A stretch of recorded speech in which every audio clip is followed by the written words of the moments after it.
Are you in a project or a conference or a volume that you would like to back out of? In this video, I'm going to give you some tips on when it is okay to back out of a project. Hi, I'm Tom Mullaney, and welcome back to First Gen Professor. In this video, we're going to talk about the controversial question of when it is advisable and okay to back out of something that you have committed to. This could be a conference, an edited volume, a special issue, something. And speaking from experience, I have done this in the past. I'm not proud of it. I always kind of think back with a little bit of shame. I know that I kind of left people out on a limb in certain situations, but I don't doubt that it was at the time a necessary and right decision.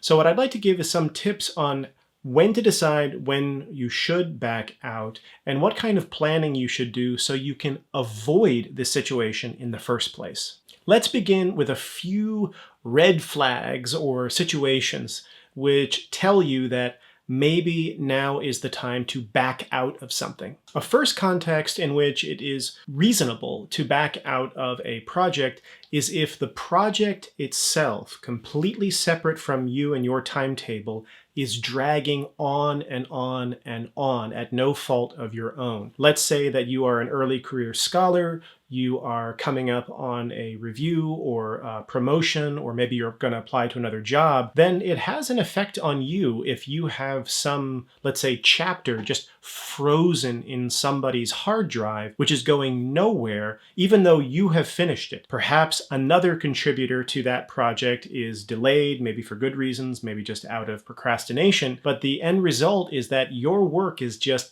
frozen there, and that might be of concern to you. Under those situations, the first thing, of course, you want to do is reach out to the the editor or the project organizer and just say, hey, I would like to check on the timetable. Like, where are we? How close are we to the finish line? And if that person either tells you outright, listen, there's a contributor who we really need who, is delayed, or if that person kind of gives you really optimistic signs of, oh yeah, I think we're going to have some big progress in the next month, and then that doesn't pan out or doesn't materialize, you have every right at that point to sit down, compose a detailed and also very polite message, and say to that editor or that coordinator, I'm really sorry about this, but I have to withdraw from the project. Now, keep in mind, there's always this question of, okay, if I withdraw, then I still have to submit this thing to another, maybe a journal or another place, and that restarts the whole clock. And so, there's no guarantee that a place is going to want to publish it. So this is that mind game that we all get trapped in. Should I just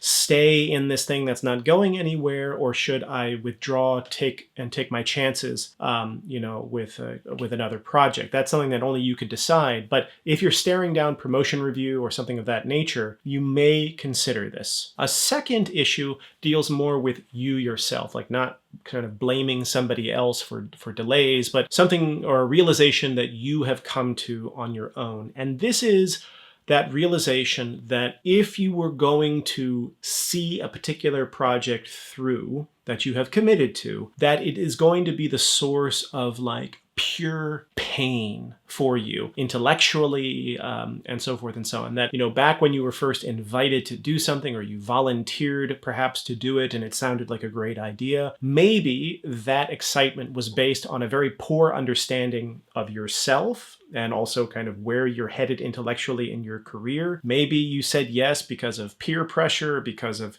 certain kinds of expectations that you should or needed to say yes. But there can come that moment, sometimes years into a project, when you realize every single time I work on this thing, I hate it. I love my job otherwise, and I love other aspects of it, but this is like pulling teeth. I can't stand it. And you have to ask yourself, yes, I want I want to uphold my good reputation and my name, and I committed it to it, and so forth and so on. At the end of the day, however, I'm a big believer that we only live one life, and that we need to be honest with ourselves. And I'm sorry if this is a violation of Bushido, like way of the warrior, but I think it is better to be honest with oneself and withdraw. Life is short, you only get one of them, and the kind of honor that you will have preserved by seeing through some chapter in some volume that you have, that is just, your heart is not in it, and it's taking taking you away from things versus the kind of space that will open up and the possibilities that will open up if you just make the adult decision to withdraw. I think there's no comparison.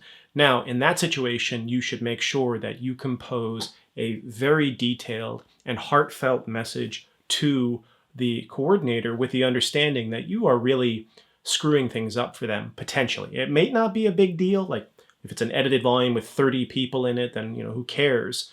But if your absence is going to really make an impact, it is incumbent upon you to either in person or by phone or by Zoom or in a very heartfelt message, really lay this out and really admit that this is coming out of your own faults, that you have to admit weakness here, I guess you could say.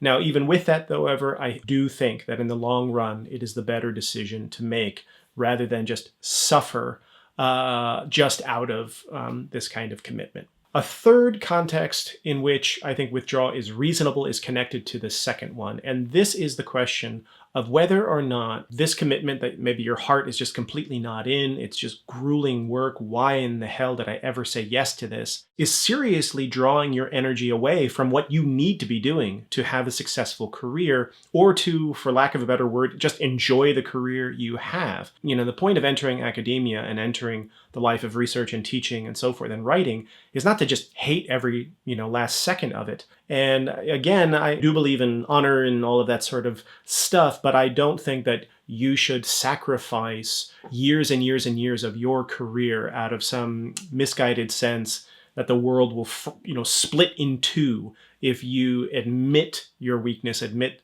your mistake, and back out of a project.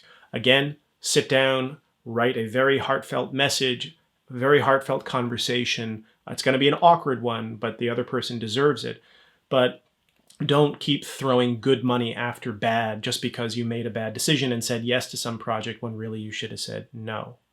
This brings us, however, to the advice. The advice here is that we all need to do a much better job earlier in the process so that we don't get to the place where we have to withdraw. We get invited to a conference volume or to some sort of joint project or a co-authoring project or a co-teach, something there.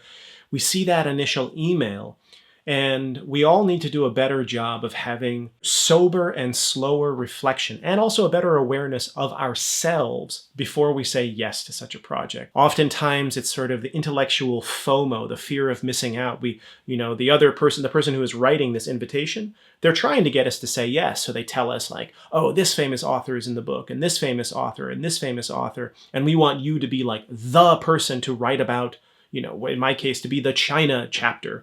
And so that starts to feed on your ego and feed also on that idea of like, oh, if, this would be a once in a lifetime opportunity to be in the same volume as famous person X or Y or Z. All of that is bullshit. At the end of the day, careers are not made or broken because you have a chapter that is in the same volume as, some other famous person. It just doesn't work out that way. No one is sitting with their grandkids and, at 90 being like, let me tell you about that edited volume I was in. No one does that. So when you get that email, first feel honored that you're being invited, but then truly ask yourself, there are 24 hours in a day, 365 days in a year. Before I got this email, what was I planning on doing? And how long is it going to take? And how excited am I about that stuff?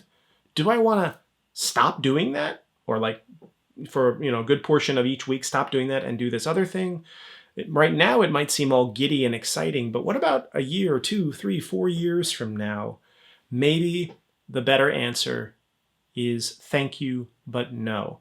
I would say that probably a much larger percentage of people who do should probably be saying no to these kinds of invitations than yes, because then years pass and either they have to back out and really cause some collateral damage, or they kind of suffer in silence. Neither of those two are good things. So really try your best, and this applies to myself as well, to take a cold shower when you get one of those introductions and really try to think ahead. And chances are you may not want to say yes. And as for all this intellectual academia FOMO stuff, just get over it. We've all got to stop being children about this.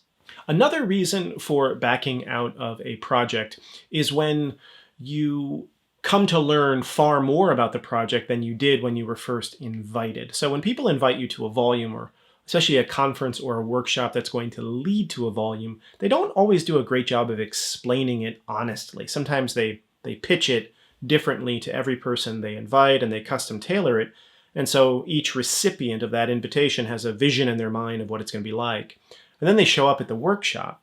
And I remember this happened for myself one time. I was invited, I was really excited, I arrived, and I just felt like a complete fish out of water. I respected all of the other, colleagues who were there, but they were operating in a completely different kind of set of frameworks and literatures and theoretical frameworks than myself. And frankly, I just didn't feel like I had much to contribute to the conversation, nor did I want to or feel the need to become fluent or conversant in all of those different theoretical frameworks. I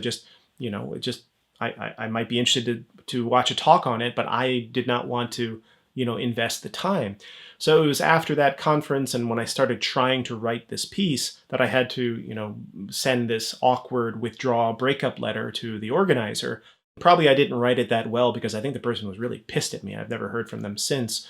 But, sometimes you get to a place where the actual volume that the person has in mind is very different than the way that they've explained it to the various members of it. And then we all arrive, and some of us are like, oh yeah, this is exactly what I was expecting. And some of us go, what did I just sign up for? In those situations, at least in my view, it is totally fine to withdraw, but do it politely. Now, one final thought, which is, although I am recommending, as you can see, that withdrawal is more often than not a really good thing to do. It's an awkward thing to do. It's a good thing to do. Just keep in mind that you will piss people off. You will ruin someone's day. You might even, throw a project into a tailspin if you withdraw from it, and people might just resent you for it. You might become the person non grata for one person in the field. They may never talk to you again. That's life. No one wants to have this kind of situation, but it can happen. However, I will say that I know in my case, having this one person I can think of, never having returned my messages or sort of cut off communications, I'm okay with that. I don't like that, but I'm okay with it because the cost of actually seeing it through would have been so much greater. And then also, frankly, having been on the organizing side of things and having had people withdraw or back out for a variety of reasons, I, for one, am not pissed at them. So I kind of think that this kind of resentment is childish and stupid and silly. So just know that if you honestly and humbly say to an organizer, listen, I'm really sorry about this, but for the following reasons, I need to withdraw. If they hold it against you, just, find some assurance in the fact that they're kind of a petty, shitty person, and, you don't need their respect anyway. But most people are going to be disappointed, but they are going to understand because they know that we're all humans and that we all have limitations. We all say yes sometimes when we really should have said no. Well, that's all I have for you today. It's just a kind of one of those sensitive subjects we encounter at some point in our career. If you got something out of this, please give the video a like, share it with colleagues, leave a comment, and I would certainly appreciate if you'd subscribe to the channel. I'll see you in the next video.